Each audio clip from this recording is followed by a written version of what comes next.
Today's episode of Voiced is from r/pro revenge and is about a user who outsmarted scammers by turning the tables on them, and another user who took matters into his own hands when the police wouldn't help him get his dogs back. Who do you think got their revenge first? Subscribe if you enjoy. Scammers wanted access to my PC, but I turned the tables and started wiping their computer. I got our home phone number long before cell phones were a common thing to have. As things have evolved, that phone number is part of my history and is utilitarian for use in things I don't want ringing on my cell phone, like 99% of anything that requires a phone number for no good reason. So I have kept that phone number alive over the years. Most recently, I moved it a few years back to an online service that charges a tiny amount of money per month to host it for me. I access it via a SIP client on my computer.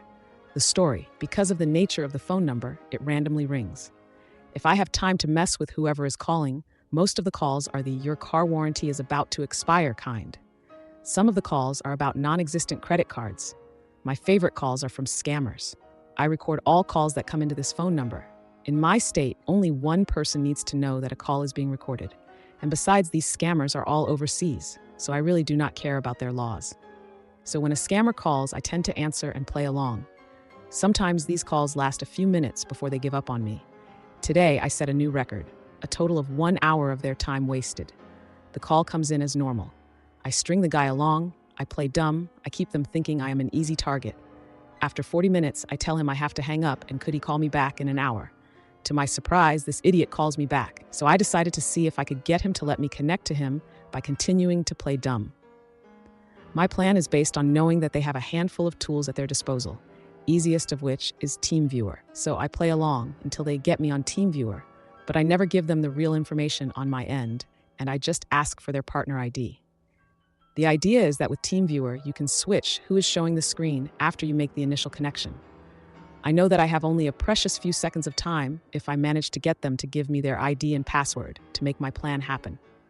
So I have a dummy terminal set aside for all this. I quickly write out my set of commands so I can copy them to my clipboard and launch them as soon as I get connected. Sure enough, they give me their ID and password. I am ready and I strike, paste the commands into a run window and let it rip. As I see the window pop up with the command prompt and the deletion of folders starts, the guy starts to stutter and asks, "What are you doing, sir?" I keep playing dumb until my connection is terminated. Files have been deleted. The scammer is pissed. He starts to curse at me. I eventually start taunting him and cursing back at him. After a while, he hangs up. Look, I know that they have cloned systems and they will be back up and running in no time at all, but this wasted an hour of their time, and that is an hour they can't use to scam someone else. Proof: the recording of the call. So I woke up to a lot of support from the community. I cannot reply to everyone, but the details of most of the questions are already in the replies from last night. More silver, gold, and platinum. Thank you so much. To the folks suggesting cross-posting to other subreddits, every single one I have tried that was suggested does not allow cross-posting, so maybe some of their moderators will see this post and make an exception. Wow, talk about a wild ride of revenge. Who knew that answering the phone could lead to such an epic showdown? But now, let's switch gears completely. Imagine this: you're thousands of miles away from home, and suddenly your world is turned upside down. The next story isn't about scammers or clever retribution. It's a heart-wrenching tale of loss, determination, and the lengths one person will go to bring their beloved companion back home. An escort stole my dogs, and the cops wouldn't help, so I hunted her down myself. So it all started on Sunday, May 26th. I was flying back home from Texas, where I was at my girlfriend's sister's wedding. We had a layover in Vegas before our 1-hour flight back to Sacramento. I landed in Vegas and got reception. That's when my roommates called me and told me how the door to our backyard gate was busted open and my beautiful husky wolf mix was missing. That dog is everything to me. She is 3 years old now, and I've had her since she was 2 months old. She's been with me through all my breakups, layoffs, and evictions. She was my only friend when all my other friends believed the rumors my ex said about me. Anyways, she is gone, and I get home to start doing the usual, putting up flyers, offering a reward, and notifying every shelter, vet, and her microchip company of her disappearance. I put notices on every lost and found page, and suddenly it starts to go viral on Facebook. A lot of people really wanted to help me find my dog, and I had eyes everywhere. I wake up one day to a Craigslist ad with a picture of an unknown girl hugging my dog with the ad titled "Found Husky," sent to me by a friend of mine, so I contact the ad maker. The lady was nice and explained how she didn't find my dog, but a friend of hers on Instagram found her. She watched her post pictures on Instagram and bragged about how the universe brought me this beautiful dog. She sent me screenshots of her Instagram and all the pictures she posted of my dog. She then tells me, I don't know her personally, but she is a fellow escort. It turns out the girl who has my dog is an escort.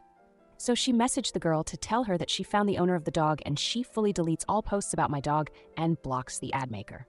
So I think, all right, this is already viral. Game on. I get all the people who have been searching, including my detective aunt, and we make a plan. I file a police report, and they are ready to bust the woman, but I have to find where she is holding my dog for them to do anything, which is pretty useless. I get people to start contacting one another. We found her legal name, all the addresses she is tied with, including her boyfriend's mom, stepdad, possibly dad, and stepmom's info. We even found 2 warrants for her arrest. She was charged with petty theft, hit and run involving property damage, lying to a peace officer, and possession of contraband. After I found that information, including her being an escort, which is illegal where I'm from, we had her. I dug up all her info, including emails and phone numbers, with her escort phone number. So I called this woman to confront her, and she started yelling at me about how I was harassing and threatening her. This was the first time I'd ever talked to the woman, and how she was going to press charges on me. She then said she brought my dog to a shelter. She also told me which shelter 2 days prior. I confirmed that wasn't true. Meanwhile, I'm gathering all the proof I have that this dog is mine, which includes 3 years of time-stamped photos with me and the dog, and the chip information that my dog is registered under my name with the chip company. She was told this and still refuses to give her back by saying, I'm afraid to give the dog back because the owner is threatening me, which I never did, and have proof of that. So now she's being exposed on Facebook, Instagram, and Reddit as well. I'll provide more updates later, so I'm not sure what more I can really do. The court fees to even try and get this woman are going to break my bank, and I already spent over $1,000 trying to find my dog. Then even trying to find and serve her with the court may not work, because the cops will only try 3 times before they say, "Welp, you're on your own." And then I would have to hire a private investigator. I'm not sure what to do besides blast her, so goddamn hard. This ends up on every news station and radio station in the Sacramento region. Update again. Oh boy, so check this out.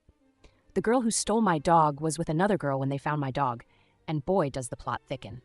They are both escorts, so let's call the girl that stole my dog the blonde-haired thief, and the girl she was with the red-haired thief. The blonde-haired thief left for San Francisco to work. She came back home early to find the red-haired thief sleeping with the blonde-haired thief's boyfriend. And it gets better, mate. The red-haired thief beat the blonde-haired thief's ass, which involved the cops and a public police report. The boyfriend was taken to jail for domestic violence, and so was the red-haired thief. Now that this is public record, I looked up the incident. Sadly, there was no house address when I looked it up. I'll keep you updated. Final update. The red-haired thief contacted me and told me the blonde-haired thief took my dog to her dad's house. So I went detective and looked up who her dad is. I got his legal name, Facebook, and phone number. I get a car with a beefy friend of mine and drive 1 hour to Valley Springs to where her dad lives. We pull up to the property, and there is my dog running up to the fence to greet me. I open the gate, and she tackles me.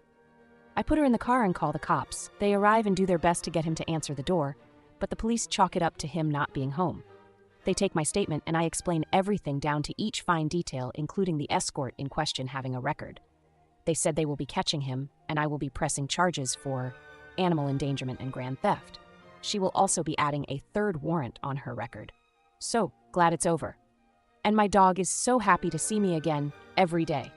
The next day I get a message from my friend. Turns out the thief sent her a message on Instagram about contacting the police over me harassing her.